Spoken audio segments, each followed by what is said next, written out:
بسم اللہ الرحمن الرحیم نون والقلم وما یسطرون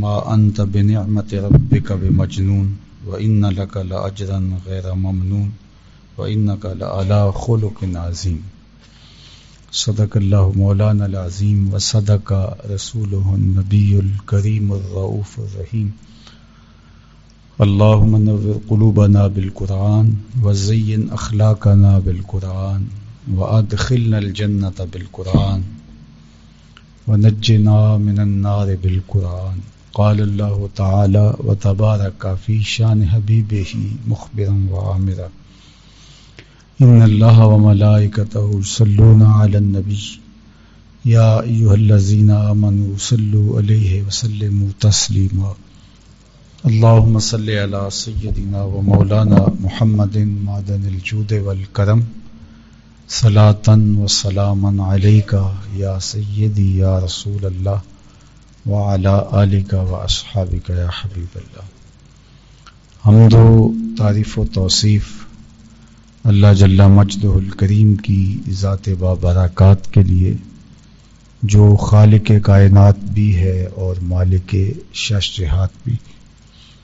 اللہ جل وعلا کی حمد و ثنا کے بعد رسول رحمت شفیع معظم نبی محتشم حضور ختم المرتبت صلی اللہ علیہ وآلہ وسلم کے حضور ناز میں اپنی عقیدتوں، ارادتوں اور محبتوں کا خراج پیش کرنے کے بعد واجب الاحترام ذوی الاحتشام معزز و مکرم سامعین حاضرین، السلام علیکم ورحمۃ اللہ وبرکاتہ۔ سورہ القلم کی ابتدائی چند آیات آپ کے سامنے تلاوت کرنے کا شرف حاصل کیا ہے، اور انہی آیات کے ضمن و ذیل میں چند باتیں آپ کے سامنے رکھنا چاہوں گا۔ آپ لوگوں کی بھرپور توجہ اگر میری جانب مبذول رہے تو مختصر مضمون کو سمجھنے سے بہت ساری چیزیں منکشف ہوں گی۔ اللہ میری زبان پر حق جاری فرمائے اور حق بیانی کی توفیق زندگی کی آخری سانس تک نصیب فرمائے۔ واقعہ اس طرح ہوا کہ حضور نبی رحمت صلی اللہ علیہ وآلہ وسلم کی ذات ستودہ صفات جن کمالات کی جامع تھی اور جو اوصاف حمیدہ اللہ نے اپنے محبوب کو ودیت فرمائے تھے، پھر نبوت سے سرفراز فرما کے عزتوں کی جس مسند پہ بٹھایا تھا، اس پر کوئی شخص انگلی اٹھانے اور اعتراض کی زبان کھولنے کی ہمت نہیں کر سکتا تھا اگر اس کے اندر معمولی بھی انصاف پسندی ہو۔ لیکن بغض، دشمنی، حسد، یہ بیماریاں ایسی ہیں کہ ان بیماریوں کہ مریض کو اچھائیاں اور خوبیاں بھی اچھی نہیں لگتی۔ سعدی علیہ رحمہ نے کہا تھا، گلست سعدی ولیکن در نظر دشمناں خارست۔ سعدی تو پھول ہے لیکن دشمنوں کو وہ کانٹا دکھائی دیتا ہے۔ جس کو صفرا کی بیماری لگ جائے تو اس کو میٹھی چیزیں بھی کڑوی لگتی ہیں، تو اس کا یہ مطلب نہیں ہے کہ ان چیزوں سے مٹھاس چھن جاتی ہے، بلکہ وہ خود مرض میں مبتلا ہوتا ہے۔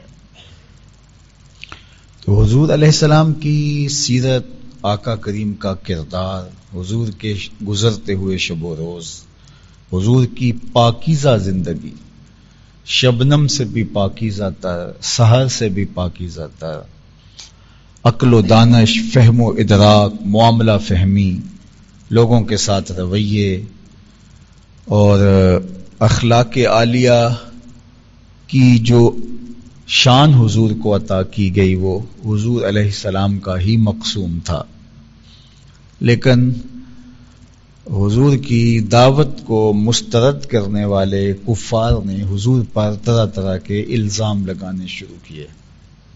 ان میں سے ایک الزام یہ تھا کہ معاذ اللہ آپ مجنون ہیں۔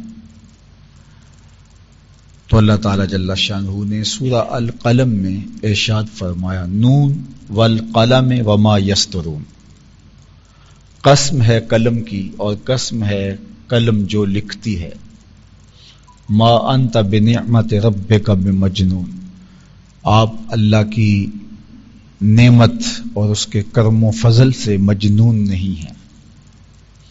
اللہ اکبر۔ ان کے الزام کا رد کیا اور کہا کہ اللہ نے آپ کو نبوت سے سرفراز کیا ہے، اور نبوت جیسا منصب کسی ایسے شخص کو تو نہیں دیا جاتا کہ جس کا توازن عقلی ہی ٹھیک نہ ہو۔ تو اللہ کی عطا کردہ نعمتوں کے حصار میں ہیں اور آپ مجنون نہیں ہیں۔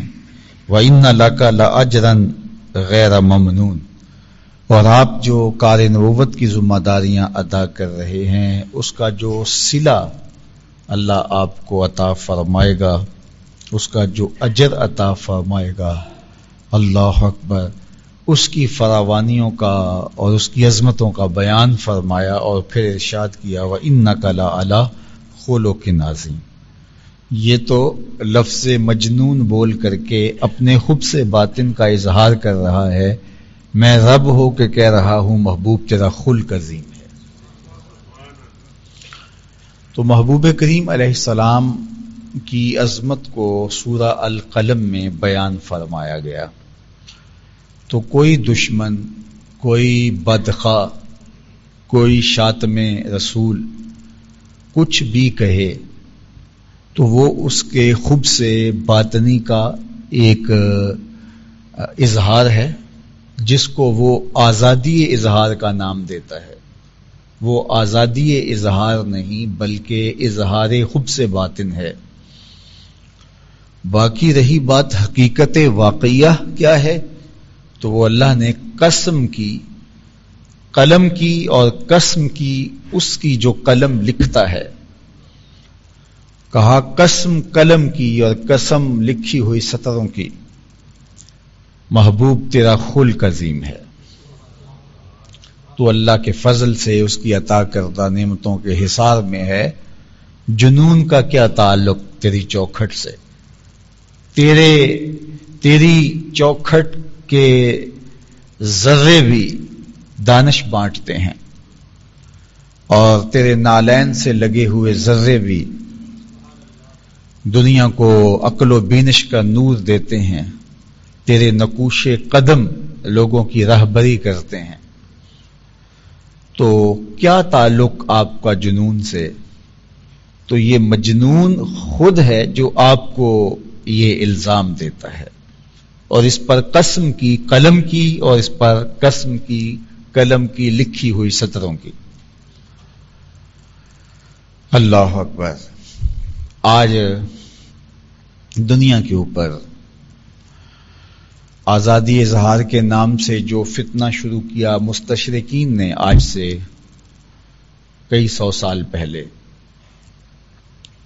اب دور موجود میں اس کا ظہور سوشل میڈیا اور دیگر ذرائع جو ابلاغ کے ہیں ان کے ذریعے سے سامنے آیا، اور یہ بات اچھی طرح سے ذہن نشین رہنی چاہیے کہ حضور علیہ السلام کا کردار اتنا شفاف ہے کہ جو اس کردار پر انگلی اٹھاتے ہیں وہ خود بھی آپس میں متردد ہوتے ہیں کہ یہ تو خب سے باطن کا اظہار ہے، اور جب خب سے باطن کی بنیاد پر کوئی اعتراض اٹھایا جائے تو پھر اعتراض کرنے والوں کے اپنے بیانات میں تضاد ہوتا ہے۔ اس وقت مستشرقین نے جو اعتراض اٹھائے ہیں اس پر بات کرنے کی بجائے میں دور نبوی کا ایک واقعہ آپ کے سامنے رکھنا چاہتا ہوں کہ جب حج کا موسم ہوتا تو مختلف علاقوں سے لوگ مکہ المکرمہ کی طرف عازم سفر ہوتے، وہاں حضور علیہ السلام سے ملاقات ہوتی تو آقا کریم کی سیرت، حضور علیہ السلام کا کردار، حضور کا انداز معاشرت اور حضور کا سلیقہ گفتگو ایسا تھا کہ متاثر ہوئے بغیر کوئی نہیں رہ پاتا تھا. تو کفار کی کوشش ہوتی تھی کہ کوئی حضور علیہ السلام تک ملنے نہ پائے، کوئی ان تک پہنچے ہی نہ. تو راستے میں آنے والے قافلوں کو روکتے اور انہیں بدظن کرنے کی کوشش کرتے تاکہ وہ ملے ہی نہ، اور پھر جو ان کے دل میں جو اندر خباستیں ہوتی اس کا اظہار کرتے. لیکن ہوتا یہ کہ ایک شخص ملتا اور وہ حضور علیہ السلام کے بارے میں ایک بات کرتا کہ وہ تو مجنون ہیں معاذ اللہ. دوسرا اسی شخص کو دوبارہ کہیں ملتا تو وہ کہتا کہ وہ تو کاہن ہیں. تیسرا ملتا تو وہ کہتا یہ تو جادوگر ہیں. تو ایک دن ان سب لوگوں نے، صنادید قریش نے بیٹھ کر حج سے پہلے مشاورت کی کہ تم آنے والے اشخاص کو، آنے والے قافلوں کو بدظن کرنے کے لیے یہ جو بھی کہتے ہو، تمہارے بیانات کے تضاد کی وجہ سے وہ لوگ متذبذب بھی ہوتے ہیں اور پھر وہ سوچنے پہ مجبور ہو جاتے ہیں کہ ایک نے یہ کہا، دوسرے نے یہ کہا، تیسرے نے یہ کہا، میں مل کے تصدیق تو کروں کہ اصل ماجرا کیا ہے، اور جب کوئی ملتا ہے تو ان کا ہو جاتا ہے. تو یہ طے کرو کہ کہنا کیا ہے، جو بھی کہو سب ایک ہی جملہ کہو. انہوں نے کہا ٹھیک ہے ہم مجنون کہیں گے. تو کہا، ولید بن مغیرہ بولا کہ یہ عجیب سی بات ہے، جو مجنون ہوتا ہے اس کی حرکات و سکانات بالکل مختلف ہوتے ہیں، اسے بولنے کا سلیقہ نہیں ہوتا، اس کا لباس نفیس نہیں ہوتا، اور وہ دلیل سے، استدلال سے بات کرنے کا ڈھب نہیں جانتا ہوتا، اس کے بال الجھے ہوئے ہوتے ہیں. عجیب بات ہے، تم لوگوں سے کہو گے کہ نہ ملنا ان سے، وہ مجنون ہیں، تو اگر لوگ ان کو گزرتے ہوئے دیکھ لیں گے، ان کی چال ہی بتائے گی یہ کوئی دانش مند گزر رہا ہے، تو تمہاری بات کون مانے گا؟ اس سے اگر کوئی ہم کلام ہوا تو اس کی گفتگو کے اندر جو حسن ہے، نفاست ہے، اور پھر جس طرح بات کرنے کا سلیقہ جانتے ہیں، گفتگو کا طریقہ جانتے ہیں، تو کیسے تمہاری کو بات مان لے گا؟ تو یہ تمہارے جذبات تو ہو سکتے ہیں لیکن امر واقعہ ایسا نہیں ہے. تو تمہاری بات کی لوگ تکذیب کریں گے کہ انہوں نے جھوٹ بولا ہے، تو کوئی اور بات بناؤ. انہوں نے کہا ٹھیک ہے ہم کہیں گے کاہن ہے. یہ قرآن کہانت ہے اور یہ کاہن ہے. کہا کہ اچھا ٹھیک ہے تمہاری بات مان لیتے، تم یہ الزام لگاتے ہو، لیکن کیا اہل عرب کاہن کے وجود سے ناآشنا ہیں؟ عربوں نے کبھی کاہن نہیں دیکھے؟ جب کاہنوں کے پاس جو لوگ جاتے ہیں تو وہ ایک لمبی رسی لیتا ہے، اس کے اندر گرہیں ڈالتا ہے اور پھر کھولتا ہے اور پھر باتیں بتاتا ہے. اور تم نے بتایا ہوگا یہ کاہن ہے، اور ان سے ملاقات جب کسی کی ہوئی، نہ اس کے ہاتھ میں رسی ہے، نہ وہ گرہیں ڈالتا ہے، نہ گرہیں کھولتا ہے، لیکن جب بات کرتا ہے دل کی گرہیں کھلنے لگ جاتی ہیں. تو یہ کیسے تمہاری کو بات مان لے گا کہ یہ کاہن ہے؟ کہا ٹھیک ہے ہم کہیں گے کہ یہ جادوگر ہے، ساحر ہے. تو بعض نے کہا ہاں یہ بہت اچھی بات ہوئی. تو کہا کہ جادوگر بھی کوئی خلائی مخلوق نہیں ہے، کوئی آسمانی مخلوق نہیں ہے کہ کبھی لوگوں نے جادوگر دیکھے نہ ہوں. جادوگر جگہ جگہ موجود ہوتے ہیں اور وہ کچھ پڑھتے ہیں اور پھر پھونکتے ہیں، پھر آنکھوں پر اثر انداز ہوتے ہیں، اور اس کو تو مل کر کے ہی دل کی دنیا بدلتی ہے. ایسی تمہاری کوئی بات مان لے گا کہ یہ جادوگر ہے؟ تو پھر کہا کہ چلو ٹھیک ہے ہم شاعر کہہ دیتے ہیں، چونکہ اس کا کلام بہت مکفّا و مسجع خوبصورت ہے، تو ہم کہیں گے یہ شاعر ہے. تو ولید نے ویسے کہا کہ ٹھیک ہے تمہاری بات مان لیتے ہیں، لیکن عروض اور قافیہ بندی اس کے کلام میں نہیں ہے. پر اہل عرب شاعری کو تو خوب جانتے ہیں، اگر کوئی خود شاعر نہیں ہے تو اسلوب شعر سے اچھی طرح آگاہ ہے. جب وہ اس کا کلام سنیں گے تو انہیں واضح ہوگا کہ یہ شاعر نہیں اور تم نے الزام دیا تھا. لیکن پھر کہیں کیا؟ کاہن کہیں تو کاہن نہیں، ساحر کہیں تو ساحر نہیں، مجنون کہیں تو مجنون نہیں، سب سے نیچے آ کے شاعر کہیں تو شاعر بھی نہیں، تو پھر کیا کہیں؟ زبان تو کسی کی نہیں بول رہی تھی، اندر سے سب یہی کہہ رہے تھے، پھر نبی ہی کہہ دو اور کیا کہہ. لیکن بہرحال انہوں نے طے کیا کہ ہم شاعر کہیں گے. اللہ اکبر. اور یہ شاعر کہہ کر کے حضور علیہ السلام سے لوگوں کو دور کرنے کی کوشش کرتے. ان کی شاعرانہ باتیں ہیں، چھوڑ دیجئے.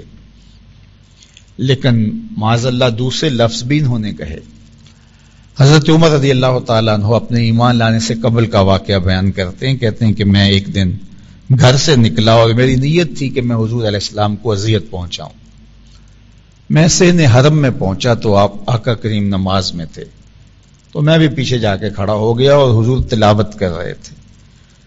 تو میرے دل میں آیا کہ یہ شخص شاعر ہے.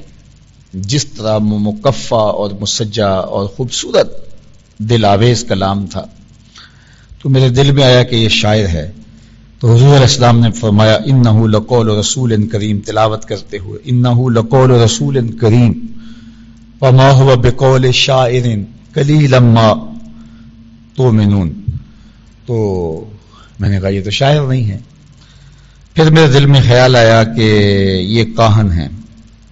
تو حضور علیہ السلام نے تلاوت کر کے اگلی آیت پڑھی ولا بقول کاہن قلیلا ما تذکرون.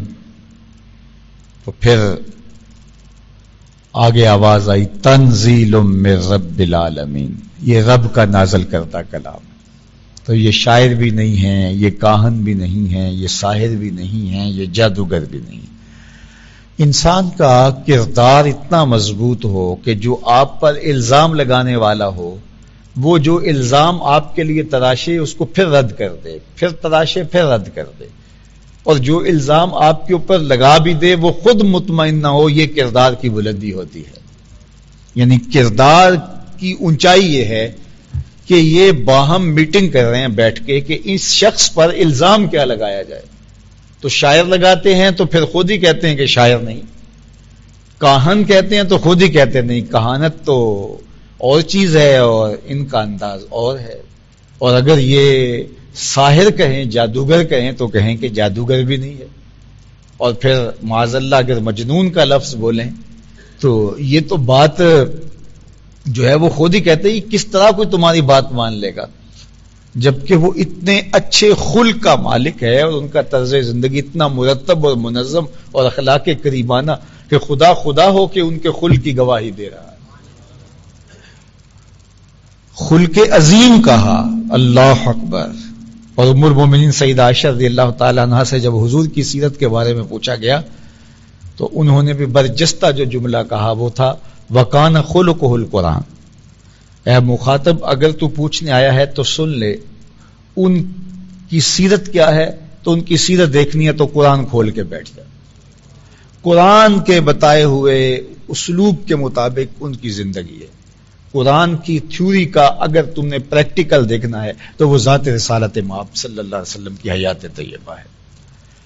تو یہ ہے حضور کی عظمتوں اور حضور کی رفتوں کا وہ بیان کہ جو الزام لگاتے ہیں وہ آج ایک الزام لگاتے ہیں تو کل اس سے ہٹ جاتے ہیں کہ نہیں یہ نہیں، تو پھر دوسرا الزام لگاتے ہیں اس سے ہٹ جاتے ہیں.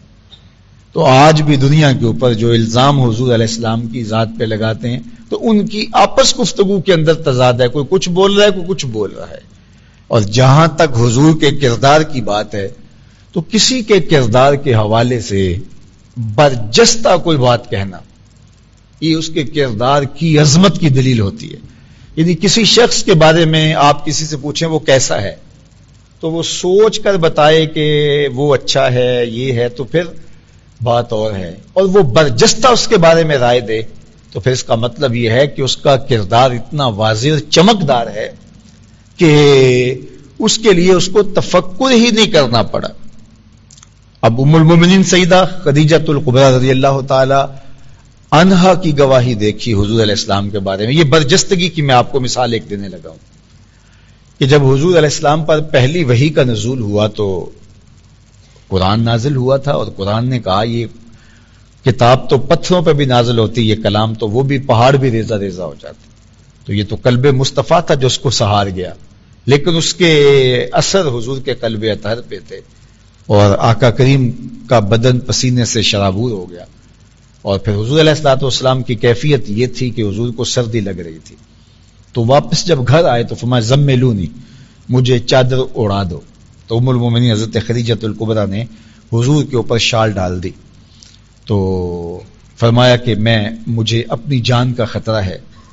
تو ام المومنین نے جو کہا، صحیح بخاری کے اندر کتاب بدء الوحی اٹھائیے گا، تو ام المومنین نے برجستہ جو جملے کہے وہ ذرا ملاحظہ کیجئے. انہوں نے کہا کلا ابشر واللہ لا یخزیک اللہ ابدا. آپ کو بشارت ہو، آپ کو خوشخبری ہو، میں اللہ کی قسم اٹھا کے کہتا ہوں آپ کا رب کبھی بھی آپ کو بے آبرو نہیں ہونے دے گا. یہ میں قسم اٹھا کے کہتی ہوں، یہ سیدہ خدیجۃ الکبریٰ کہہ رہی ہیں. کلا ابشر واللہ لا یخزیک اللہ ابدا. آپ کو مبارک ہو، آپ پریشان تو ہیں لیکن آپ کو مبارک ہو، میں قسم اٹھا کے کہتی ہوں کہ آپ کا رب آپ کو کبھی بھی پریشان نہیں ہونے دے گا، بے آبرو نہیں ہونے دے گا. کیوں؟ اب ام المومنین نے برجستہ جملے جو اپنے شوہر کے بارے میں کہے، اس سے بڑی گواہی کیا ہو سکتی ہے؟ کہتے ہیں سارا زمانہ مان لے تو بیوی نہیں مانتی ہوتی. وہ ایک اللہ کا ولی تھا تو اس کی بیوی اس کو نہیں مانتی تھی. تو اس نے ایک دن کہا کہ یہ مانتی نہیں ہے تو میں چلو اس کو ذرا کوئی اپنا رنگ دکھاؤں. تو وہ ہوا میں اڑتا ہوا گھر کے اوپر سے 2-3 چکر کاٹ کے گیا. تو بیوی نے دیکھا تو واپس آیا تو اس نے کہا تو ولی بنا پھرتا ہے. ولی تو میں نے آج دیکھا ہے کہ ہوا میں اڑ رہا تھا. تو اس نے کہا بی بی وہ میں ہی تو تھا. تو کہا اچھا تبھی ٹیڑے ٹیڑے اڑ رہے تھے. تو خواتین تو بیوی تو نہیں مانتی، چونکہ قربت کا ایسا رشتہ ہوتا ہے تو وہ انکار کر دیتی ہے. لیکن اگر بیوی بھی عظمت کی گواہی دے، اللہ اکبر، اور پھر وہ دے بھی برجستہ، سوچ کے نہ دینا پڑے. جو چیز سوچ کے دی جاتی ہے اس کے بارے میں ایک گمان پیدا ہو جاتا ہے کہ یہ اس نے سوچ کر کے یہ چیز جواب کے لیے گھڑی ہے. لیکن برجستہ جب انہوں نے کہا کہ حضور نے کہ انی خشیت علی نفسی، تو حضور علیہ السلام سے انہوں نے برجستہ کہا کلا ابشر واللہ لا یخزیک اللہ ابدا. آپ کو کبھی بھی آپ کا رب پریشان نہیں ہونے دے گا. کیوں؟ انک لتصل الرحم، آپ صلہ رحمی کرتے ہیں، رشتہ داروں کے ساتھ اچھا سلوک کرتے ہیں. وتصدق الحدیث، آپ نے زندگی بھر کبھی جھوٹ نہیں بولا. یہ زوجہ کہہ رہی ہے، اس کی گواہی. وتصدق الحدیث، آپ نے زندگی بھر کبھی جھوٹ نہیں بولا، آپ ہمیشہ سچ بولتے ہیں. وتحمل الکلہ، جس کا کوئی بوجھ نہیں اٹھانے والا اس کا بوجھ آپ اٹھاتے ہیں. وتکسب المعدوم، جس کا کوئی کمانے والا نہیں اس کی ضرورت کو آپ پورا کرتے ہیں. وتکری الضیف، اور مہمان نوازی کا حق ادا کرتے ہیں. وتعین علی نوائب الحق، اور راہ حق کے اندر جو لوگ پھنس جاتے ہیں ان کی مدد کے لیے آپ کھڑے ہوتے ہیں. یہ 6 چیزیں ام المومنین نے حضور کے کردار کی نمایاں بیان کی. اور یہ 6 چیزیں کسی شخص کے خوبصورت کردار کی علامتیں ہوا کرتی ہیں. دولت کی کثرت قلت یہ کوئی کسی شخص کی شخصیت کا حصہ نہیں ہے. قد کا دراز ہونا یا پست ہو جانا یہ کسی کے کردار کا حصہ تھوڑا ہے. رنگ کا کالا یا گورا ہونا، شہری یا دیہاتی ہونا، کسی برادری اور کسی خاندان سے تعلق رکھنا یہ کسی کے کردار کا حصہ تھوڑا ہے.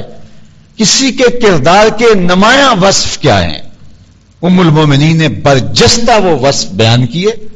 اللہ اکبر. اور وہ کیا تھے؟ انکا لتصل الرحم، آپ ہمیشہ صلہ رحمی کرتے ہیں، رشتہ داروں کے ساتھ آپ کا سلوک اچھا ہوتا ہے. رشتہ داروں کے رویے تلخ بھی ہوں تو پھر بھی اس لیے کہ یہ رشتہ دار ہیں اور میں نے ان کے ساتھ سلوک اچھا کرنا ہے. بندہ کہتا ہے کہ جب وہ میرے ساتھ اچھا سلوک نہیں کرتے تو میں کیوں کروں؟ میاں پھر تو تم اس کے برابر ہو گئے. برائی کا جواب برائی سے دینا، اچھائی کا جواب اچھائی سے دینا، یہ تو کوئی کمال نہیں ہوا. اگر وہ برائی کرتا ہے اور آپ بھی جواب میں برائی کرتے ہیں پھر تو آپ ایک جیسے ہو گئے. اگر وہ اچھائی کرتا ہے تو جواب میں اچھائی کرتے ہیں پھر بھی ایک جیسے ہیں. وہ برائی میں ایک جیسے ہیں, یہ اچھائی میں ایک جیسے ہیں, بہتر کیسے ہیں؟ اور آپ کا نمایاں وصف کھل کے کیسے آئے گا کہ وہ تم سے برائی کرتا ہے اور تم اس کے ساتھ اچھائی کرتے ہو. اللہ اکبر. جو اللہ کے بندے ہوتے ہیں یہ تو خیر رشتہ داریاں ہیں, خون کا رشتہ ہے, دودھ کا رشتہ ہے, وطن کا رشتہ ہے, برادری کا رشتہ ہے, گاؤں شہر محلہ داری کا رشتہ ہے.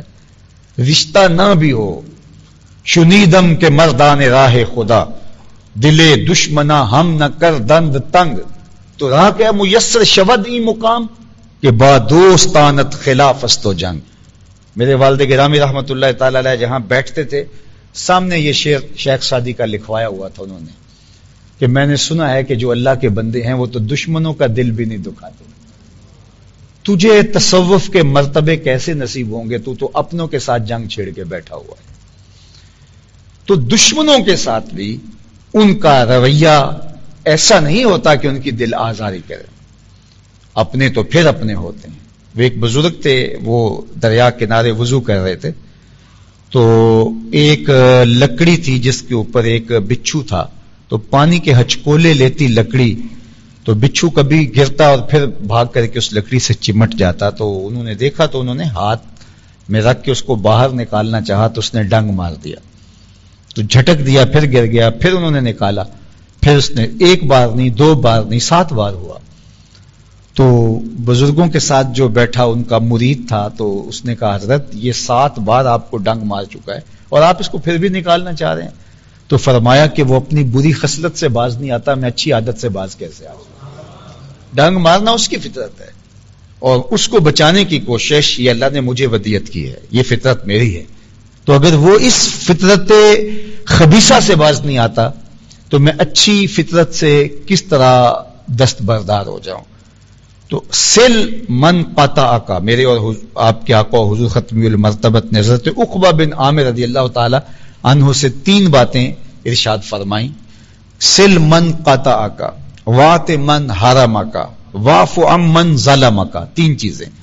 جو تجھ سے تعلق توڑے تو اس سے صلہ رحمی کر, جو تجھے محروم رکھے تو اس کی جھولیاں بھر دے, اور تیسرا ارشاد فرمایا کہ جو تیرے پہ زیادتی کرے تو اس کو معاف کر دے.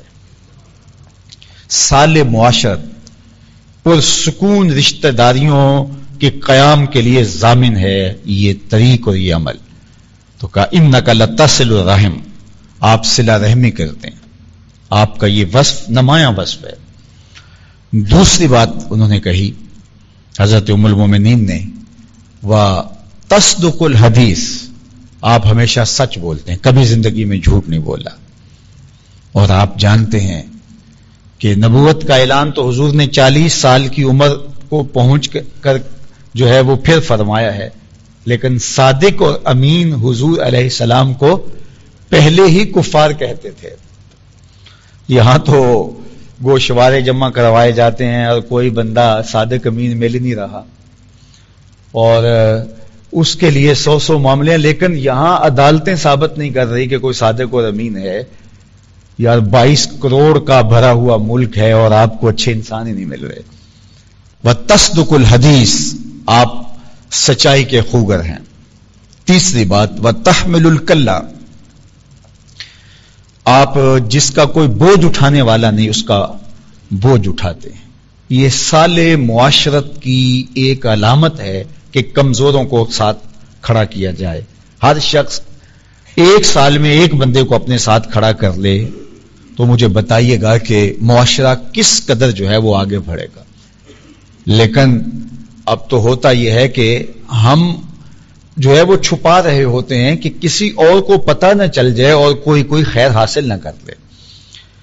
تو لوگوں کا بوجھ اٹھانا, لوگوں کو ساتھ کھڑا کرنا, لوگوں کی مدد کرنا, لوگوں کی نصرت کرنا, یہ حضور کا طریق تھا.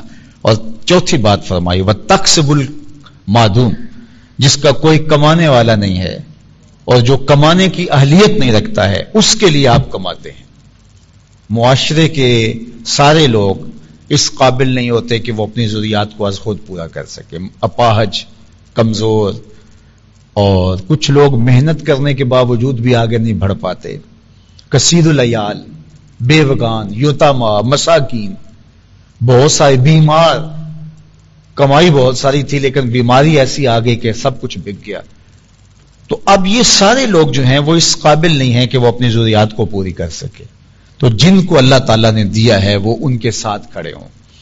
رشتہ داروں میں سب سے پہلے ترجیحاً دیکھے، ہمسایوں میں دیکھے، اور پھر اس کے بعد اس دائرے کو بڑا کرتے چلے جائیں. لوگوں کی ضرورتوں کو پورا کریں. کچھ چیزیں، کچھ ذمہ داریاں ریاست کی ہیں، لیکن ساری ذمہ داریاں ریاست کی نہیں، مجموعی معاشرے کی ذمہ داریاں ہیں کہ اپنے آس پاس لوگوں کو ان کی ضروریات کو پورا کرنا.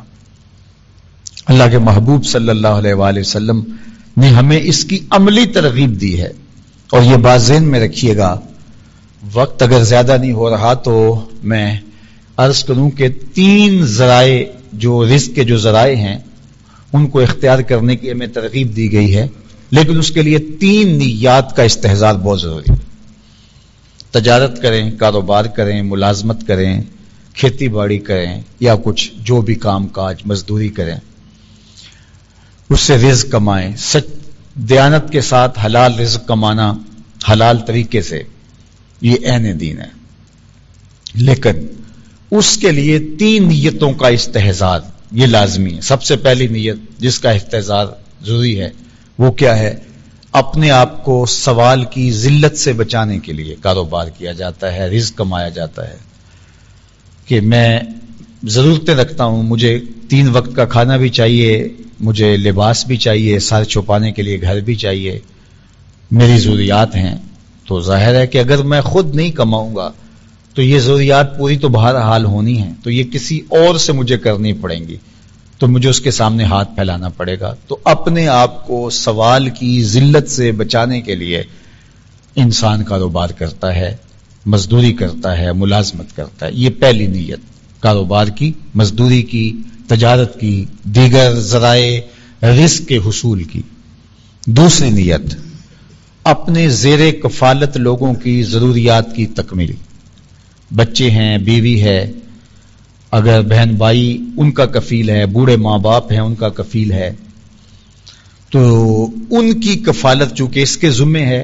وہ بچے ابھی پڑھ رہے ہیں، ابھی بالغ نہیں ہوئے، ابھی بڑے نہیں ہوئے، تو ان کی ضروریات کو پورا کرنے کے لیے، تاکہ ان کو اچھے طریقے سے میں آسودہ زندگی کے ماحول فراہم کر سکوں. اور یہ جس قدر زیادہ اس کے پاس اللہ نے دولت دی ہے اس حساب سے اپنی اولاد کو آسودہ رکھے. یجب علی صاحب المال ان یوسع علی عیالہ، صاحب مال پر لازم اور واجب ہے کہ وہ اپنی اولاد پر وسعت کرے. ایسا نہیں ہے کہ اس کی اولاد جو ہے بیچاری زندگی کی سہولیات کے لیے ترس رہی ہو اور اس کے پاس پیسے کے انبار لگے ہو. تو یہ دوسرا مقصد ہے کہ زیر کفالت لوگوں کی، وہ بیوی ہے، بچے ہیں، بوڑھے ماں باپ ہیں یا بہن بھائی ہیں، تو ان کی کفالت اس کے ذمے ہے. تو اس لیے کمایا جاتا ہے کہ ان کی ہر طرح کی ضروریات کو جو جائز ہیں میں ان کو پورا کروں. یہ 2 نیتیں ہو گئی. تیسری نیت، اللہ مجھے میری ضرورت سے زیادہ، میرے بچوں کی ضرورت سے زیادہ اگر عطا فرمائے تو میں معاشرے کے ان لوگوں کی مدد کروں گا جو کسی وجہ سے کمانے کی اہلیت نہیں رکھتے، اپاہج ہیں، کمزور ہیں، کثیر العیال ہیں، بیمار ہیں، بیوگان ہیں، جس طرح میں نے ابھی ذکر کیا. تو ان کے لیے میں کما رہا ہوں، ورنہ میری ضرورت تو اتنے سے پوری ہو جاتی ہے. تو یہ کاروبار کو بڑھا کیوں رہا ہوں؟ اس لیے ایک تو کاروبار کو بڑھا رہا ہوں کہ بہت سارے لوگوں کو روزگار ملے گا، ان کے گھر کا چولہا جلے گا، اور ایک جو اس سے مجھے حاصل ہوگا اس سے میں معاشرے کے ان لوگوں کی مدد کروں گا جو کسی وجہ سے کمزور ہیں اور وہ اپنے اخراجات کو پورا نہیں کر پا رہے. تو اس میں سب سے پہلے اس کے اپنے بہن بھائی آئیں گے، رشتہ دار آئیں گے، ان میں سے اگر کوئی کمزور ہے تو اس کو کھڑا کیا جائے. اسی طرح پھر اس کے بعد اس کے ہمسائے آتے ہیں، پھر اس کے ملنے والے آتے ہیں، معاشرے کے دوسرے لوگ آتے ہیں. جتنا اس کے کاروبار کا حجم زیادہ ہے اس کی ذمہ داریاں اس سے زیادہ بڑھ جاتی ہیں. تو یہ تیسرا مقصد ہے رزق کے کمانے کا. اگر ان 3 نیتوں کے استحضار کے ساتھ اگر کوئی شخص رزق حلال کماتا ہے تو اس کا سراسر یہ رزق کمانا دین کہلاتا ہے. اور اگر نیت چوتھی شامل ہو گئی کہ میں معاشرے میں نمایاں ہو جاؤں گا اور اپنے رشتہ داروں میں تفاخر کر سکوں گا کہ دیکھو میرا گھر تمہارے گھر سے بڑا ہے، میری گاڑی تم سے زیادہ مہنگی ہے، میری ٹھاٹھ باٹھ، میری زندگی کا چلن تم سے کئی درجے بہتر ہے، اس کا مقصد معاشرے کے لوگوں پر، رشتہ داروں پر جو ہے وہ تفاخر کرنا ہو، تو پھر یہ چیز وبال بننا شروع ہو جاتی ہے، اگرچہ اس کے حلال ہی کیوں نہ ہو۔ تو صرف 3 نیتیں جن کا استحضار، میں سوال سے بچوں، زیر کفالت لوگوں کی ضرورت کو پورا کروں، اور اگر ان 2 سے زیادہ میرے پاس ہو تو معاشرے کے کچھ لوگوں کی جتنی مجھ سے ہو سکے میں مدد کروں۔ یہ ہمارا دین ہمیں سکھاتا ہے، یہ ہے وَتَقْسِبُ الْمَعْدُومُ۔ پھر جب وہ کاروبار کر رہا ہوتا ہے، اپنے آپ کو کھپا رہا ہوتا ہے، وہ دفتر میں بیٹھ کے اپنے آپ کو کھپا رہا ہے، یا وہ پردیس کاٹ کے اپنے آپ کو کھپا رہا ہے، یا جس طرح بھی مشقت میں ہے، اس کی مشقت اور اس کے ٹپکتے ہوئے ایک ایک جو ہے وہ پسینے کے قطرے پر میرا اللہ اس کو اجر دے گا۔ یہ انسانیت کے لیے اور اپنے خاندان کے لیے اتنا کچھ کر رہا ہے، تو اس کا اجر رکھا گیا ہے۔ اگر وہ مزدوری کر رہا ہے، القاسب حبیب اللہ، تو وہ اللہ کا محبوب ہے، اور اگر وہ تاجر ہے اور وہ وہاں بیٹھا ہوا ہے بظاہر آسودہ ماحول میں دفتر میں بیٹھا ہے لیکن دیانت کے ساتھ کر رہا ہے، التاجر الصدوق مال انبیاء یوم القیامہ، سچا تاجر قیامت کے دن پیغمبروں کے ساتھ اٹھایا جائے گا۔ ان نیتوں کے حساب یہ ہے تقسب المعدوم، زندگی گھومتی اس ارد گرد ہے، اور اگر ہم خود غرض ہو جائیں اور ہمارا مقصد جو ہے وہ پیسہ جمع کر لینا ہے اور امیر سے امیر بننا ہے، تو اس کا تو کوئی اس کی تو کوئی حد ہی نہیں ہے، کہیں بھی کوئی انتہا نہیں آتی کہ چلو اتنے پیسے جمع کر لیں گے تو اب سکون آ جائیں گے۔ سکون ایسے آتا ہی نہیں ہے، سکون ایسے آتا ہے جب آپ اپنے رشتہ داروں کو، عزیزوں کو، اچھا ان میں ایسے بھی ہیں جو الٹا آپ کو لگتا ہے کہ یہ ہے بھی میرے ساری زندگی مخالفت کرتے ہیں، تو میں نے ان کو نواز دیا، یہ میرے برابر آگے، یہ پھر بھی مخالفت کریں گے، کرتے رہے۔ تمہیں حکم ہے سل من قطع کا وات من حرم کا وتقسب المعدوم، یہ حضور علیہ السلام کا چوتھا وصف ہے جو ام المومنین بیان کر رہی۔ اتنا ستھرا انسان، اتنا پاکیزہ انسان جو معاشرے کے لیے اتنا نافع ہے، اور پھر 5ویں چیز ارشاد فرمائی وتقر الضیف، اور مہمانوں کو کھانا کھلانا، یہ آپ کا مزاج ہے۔ یہ 5واں وصف ہے، مہمان آئے تو خوشی چاؤ چڑھ جائے کہ مہمان آ گئے، یہ نہیں ہے کہ مہمان اپنی قسمت کا رزق تمہارے دسترخوان پہ کھاتا ہے اور ثواب تمہیں دے کے جاتا ہے، اور جب آتا ہے تو رحمتیں لے کے آتا ہے، جب جاتا ہے تو برکتیں چھوڑ کے جاتا ہے۔ اس لیے مہمان گھر میں آئے تو ایک چاؤ چڑھ جانا چاہیے، خوشی چڑھ جانی چاہیے، اور اللہ کے بندے تو چاہتے ہی ہیں کہ ان کے ڈیرے پہ مہمان، حضرت ابراہیم ساری زندگی مہمان کے بغیر کھانے نہیں کھاتے تھے، جب بھوک لگتی تو کھانا گھر والوں کو کہتے تیار کرو، اور پھر مہمان ڈھونڈنے نکل جاتے، کوئی ڈھونڈ کے لاتے اس کے ساتھ بیٹھ کے کھاتے، اور جو کھانا مہمان کے ساتھ بیٹھ کے کھایا جائے اس کا حساب بھی نہیں ہوگا۔ تو اس لیے مہمانوں کھانا کھلائیں، لوگوں کو ضرورت لوگوں کی پوری کریں۔ اللہ اکبر۔ بابا بھولے شاہ بولے اٹ کھڑک کے دکڑ وجے تتا ہوئے چلہ، آن فقیر کھا جاون راضی ہوئے بلا۔ تقر الضیف، اور چھٹی چیز جو ام المومنین نے حضور کا نمایاں وصف بیان فرمایا وَتُعِينُ عَلَى نَوَائِبِ الْحَقِّ، کوئی مشکل میں حق کے راستے میں کھڑا پھنس جائے تو اس پھنسے ہوئے کی مدد کرنا، اس مشکل میں پھنسے ہوئے کے ساتھ کھڑے ہو جانا۔ بعض لوگ کہتے ہیں ہمیں کیا لگے، یہ اس کا مسئلہ ہے، میں اس مسئلے کے اندر کیوں پڑھوں؟ نہیں، پھر معاشرہ مکمل نہیں ہوتا جب آپ کسی کو اس کے حال پہ چھوڑ دیں اور وہ ہو بھی سچ پر اور حق پر، اور آپ کہ میں اس کا ساتھ کیوں دوں، تو پھر معاشرہ ادھورا رہ جاتا ہے، اور خیر کی قوتوں کی حوصلہ شکنی ہوتی ہے اور شر کی حوصلہ افزائی ہوتی۔ تو یہ 6 وصف ہیں ایک اچھے انسان کے۔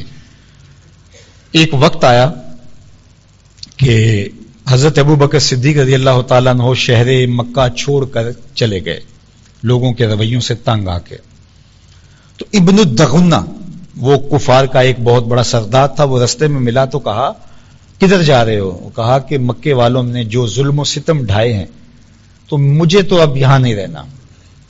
تو اس نے کہا کہ میں آپ کو امان دیتا ہوں، آپ جو ہے وہ دوبارہ مکے آ جائیں، اور آپ نے کہا نہیں میں مکے نہیں آؤں گا۔ تو اس نے کہا آپ جیسے لوگ اگر مکے میں نہیں رہیں گے تو مکہ تو ویران ہو جائے گا۔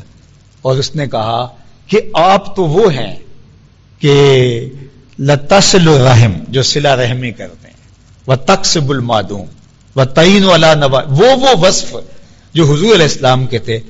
تو ابن الدغنہ کافر نے وہ سارے وصف حضرت ابوبکر صدیق کے لیے گنوائے اور کہا کہ جو ان اوصاف کا حامل ہو وہ شہر چھوڑ کر جائے، یہ ہم نہیں جانے دیں گے.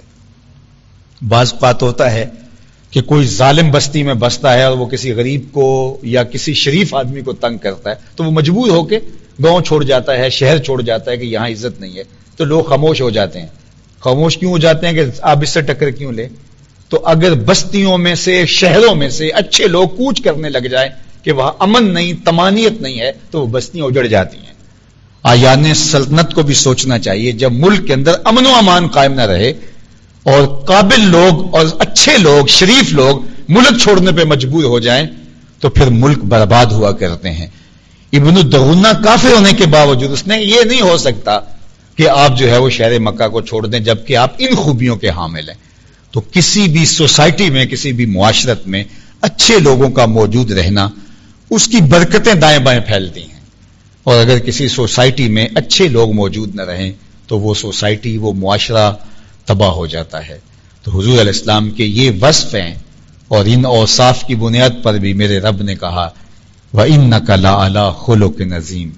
یہ اس بدبخت کی سوچ ہو سکتی ہے اور وہ مکروہ اور خبیث سوچ ہے، لیکن محبوب تیرے رب کا تیرے بارے فیصلہ ہے، تیرا خلق عظیم ہے.